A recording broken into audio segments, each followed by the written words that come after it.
All right, in this video, I'm going to show a product I recommend for virtually any dirt bike that has bleeder screws in the forks. And I have these installed on all my bikes. Honda there, the KTM over there, and this KTM here.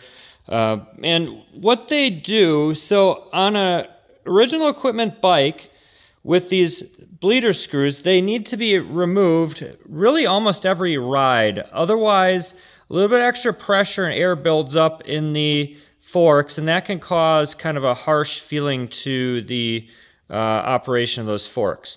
Now, the Honda came with screws just like that, which are just removed with the flat head. The KTM Husky Gas that uses a Torx. In this case, this one uses a T20 Torx bit, kind of like that, okay? And then you want a little bit of anti-seize or grease to help lubricate the threads on the installed micro bleeders, okay? And you do not want to use Loctite or other thread sealers like that. And then a little bit bigger flat head like that, and that is to install the new ones, okay? So let's go forward and we'll see what that installation looks like.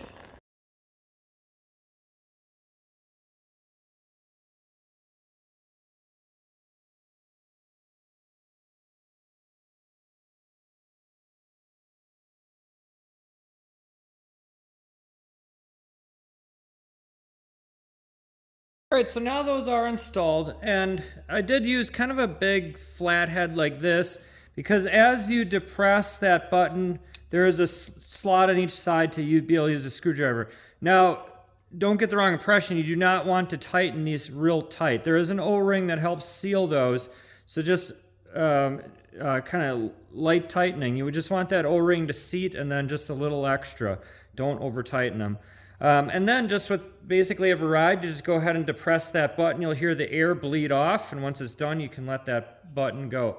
These things are great though. Just let me know if any questions, comments. Appreciate you checking out the video.